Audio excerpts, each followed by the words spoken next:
வணக்கம். உங்கள் லெஜண்ட் சரோனாவில் அக்ஷய திருதியை முன்னிட்டு தங்க நகைகளுக்கு பவுனுக்கு ரூபாய் 2000 தள்ளுபடி. ஏப்ரல் 22 முதல் மே 4 வரை ரூபாய் 2000 தள்ளுபடி. அக்ஷய திருதியை பொன்னாளில் மேலும் மேலும் பொன் சேர்ந்திட வாழ்த்துகிறோம். உலகின் மிகப்பெரிய single display jewellery the legend new Saravana stores பிரம்மாண்டமாய் பாடி. இந்தியா பாகிஸ்தான் போர் மூலமா என்ற எதிர்பார்ப்பு கூடியிருக்கும் நிலையில் இந்தியா பாகிஸ்தானை தாக்கினால் 7 மாநிலங்களை ஆக்கிரமிப்போம் என வங்கதேசம் எச்சரிக்கை விடுத்திருப்பது மிக முக்கிய செய்தியாக இருக்கிறது. இந்தியாவின் வடகிழக்கில் உள்ள 7 மாநிலங்களை அதாவது ஆக்கிரமிப்போம் என வங்கதேசத்தை தலைமை ஆலோசகர் முகமது யூனுஸ் அறிவித்திருக்கிறார். மிரட்டல் விடுக்கும் தோரணையை தவிர்க்குமாறு பிரதமர் மோடி ஏற்கனவே முகமது யூனுஸிடம் கூறியது குறிப்பிடத்தக்க ஒன்றாக இருக்கிறது. இந்த நிலையில் அருணாச்சல பிரதேசம், அசாம், மணிப்பூர், மேகாலயா, மிசோரம், நாகாலாந்து, திரிபுரா மற்றும் சிக்கிம் உள்ளிட்டவை இந்தியாவின் 7 வடகிழக்கு மாநிலங்கள் இருக்குது. இந்தியாவின் 7 சகோதரிகள் என்று சொல்வார்கள். அந்த அடிப்படையில் பார்க்கும்போது இது முழுமையாக குறிப்பாக இந்த போர் என்பது அதாவது இந்தியா பாகிஸ்தான் இடையே நடந்து வரும் தொடர்ந்து இந்த மிக முக்கிய நிகழ்வு என்பது அடுத்த போருக்கு ஒரு சூழல் உருவாக்கும் என்ற சூழல் என்பது உலக நாடுகள் கணித்துரைகிறது. அப்படி இருக்கும்போது உலக நாடுகளுடைய பங்களிப்பையும் கேட்கக்கூடிய சூழ்நிலையில் ஆனால் பாகிஸ்தான் இது போன்ற சூழ்நிலை எடுக்கும் என்ற எதிர்பார்ப்பும் இருக்குது. ஏன்னா பாகிஸ்தானுடைய தலைவர் அவ்வப்போதும் ஒரு தகவலை தெரிவித்ததாக அவ்வப்போது ஒரு எச்சரிக்கை ஊட்டும் வகையில் அவளும் பதிவு செய்தது பார்க்க முடிகிறது. இருந்த போதிலும் தற்சமயம் வங்கதேசம் ஒரு புதிய அறிவிப்பை ஏற்றுகிறார்கள்.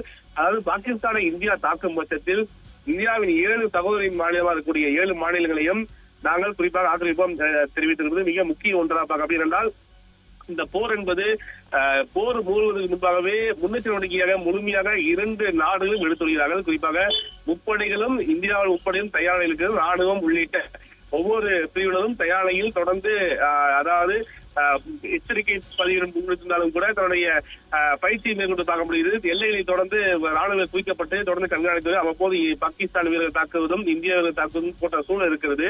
அதுபோல கடற்படையிலும் தயாராக இருக்கிறார்கள். பாகிஸ்தானுடைய விமானங்கள் இந்திய வான எல்லைகளில் பறக்கக்கூடாது என ஏற்கனவே உத்தரவிடப்பட்டிருக்கிறது. பாகிஸ்தானில் வரக்கூடிய குறிப்பாக 48 மணி நேரத்தில் பாகிஸ்தானிகள் இந்தியாவில் வெளியேற வேண்டும் என ஏற்கனவே இந்தியா அறிவித்து விட்டது. அந்த நிலையில் பாகிஸ்தான் முழுமையாக இந்தியாவிலிருந்து வெளியேறுகிறார்கள். அந்த பாகிஸ்தானில் கூடிய இந்தியாவும் இந்தியாவில் சூழல் பார்க்க முடிகிறது. இது போன்ற அடுத்தடுத்து ஒரு அதிரடி அறிவிப்பை இந்தியா வெளியிட்டுள்ள நிலையில் தற்சமயம் பாகிஸ்தானை தாக்கினால் வங்கதேச மாநிலம் அறிவித்தது என்றால் தொடர்ந்து 7 மாநிலம் இருக்கக்கூடிய இந்தியாவுடைய 7 சகோதரி வடகிழக்கு மாநிலம் முழுமையாக கைப்பற்றுவோம் என ஆக்கிரமிப்போம் என்று தெரிவித்திருப்பது மிக முக்கிய ஒன்றாக மீண்டும் இந்தியாவுக்கு ஒரு சவாலை ஏற்படுத்தும் வகையில் இருக்கும் பார்க்க முடிகிறது. என்றால் கூட அதாவது இந்தியா கூட பாகிஸ்தானோட சேர்ந்து இன்னொரு நாடும் இது போல சூழல் அறிவித்திருப்பது அதாவது இந்தியாவுக்கு மேலும் நெருக்கடி ஏற்படுத்துகிறதா என்ற ஒரு கேள்வியும் எழுகிறது. இருந்த போதிலும் இந்தியாவுடைய 7 வடகிழக்கு மாநிலத்தில் தொடர்ந்து பல்வேறு பாதுகாப்பு ஏற்கனவே இருக்குது. ஏன்னா அண்டை நாட்டிலிருந்து ஏற்கனவே அருணாச்சல பிரதேசத்தில் எல்லை பகுதியாக சீனாவுடைய தலையீடு பார்க்க முடிகிறது. இது போல தொடர்ந்து சீனாவுடைய ஊடுருவல் ஒரு புறம் இருந்தாலும் கூட இப்ப வங்கதேசம் அறிவிக்கப்படும் என்றால் அறிவிக்கக்கூடிய சூழலில் சீனாவுடைய சப்போர்ட்டில் இவங்க வங்கதேசம் நீங்குகிறாரா ஒரு கேள்வியும் எழுந்திருக்கிறது. ஏன்னா தொடர்ந்து இந்தியாவுக்கும் பாகிஸ்தானுக்கும் போர் நடக்கும் பட்சத்தில் பாகிஸ்தானுக்கு யாரெல்லாம் ஆதரவு தெரிவிப்பாங்க என்ன நாள் ஆதரவு தெரிவிக்கும் எதிர்பார்ப்பும் கூடியிருக்கிறது என்றால் ஏற்கனவே சீனா பாகிஸ்தானுக்கும் இலங்கைக்கும் தொடர்ந்து ஆதரவு தெரிவித்து பார்க்க முடியாது. நடைபெறி பார்க்கும்போது வங்கதேசம் இது போல சூழலை உருவாக்கி இருக்குமோ ஒரு கேள்வி இருந்திருக்கு. ஏன்னா தொடர்ந்து இந்த வடகிழக்கு மாநிலத்தை பொறுத்த வரைக்கும் அதன் வழியாக சீன ஊடுருவுக்கான தொடர்ந்து தனது பணியை கடன்கள் ஈடுபட்டதும் அது ராணுவ தொடர்ந்து சண்டையிட்டதும் கூட நம்மளால பார்க்க முடியாது. அது பல்வேறு விமர்சனம் வைத்திருந்தார்கள். இந்த நிலையில் இது போன்ற போர் மூலக்கூடிய இந்த சூழலில் வங்கதேசம் அறிவித்திருப்பது வங்கதேசத்துக்கு உதவுவதாக யார் இருக்கிறார், வங்கதேசத்துக்கு இது போன்ற ஆயுத பலம் முடிவு ராணுவ பலம் இருக்கிறதா ஒரு கேள்வியும் இருந்திருக்கிறது. இன்னொரு பாகிஸ்தானை தாக்கும் பட்சம் வங்கதேசம் முதல் முறையாக அறிவித்திருக்கிறார்கள். இந்தியாவில் பாகிஸ்தான் தாக்குதல் ஈடுபட்டால் இந்தியாவுக்கு யாரெல்லாம் ஆதரவு தெரிவிப்பாக ஒரு கேள்விகளில் ஏற்கனவே அமெரிக்கா தன்னுடைய ஆதரவு தெரிவிப்பதாக தொடர்ந்து இந்த போரை நிறுத்துவதற்கான அனைத்து பணியும் அமெரிக்கா செய்து வருகிறது. என்றால் தொடர்ந்து சமாதான பேச்சுவார்த்தை ஈடுபடுத்துவதற்கு அமெரிக்கா ஒரு மும்முரம் காட்டி வருகிறது.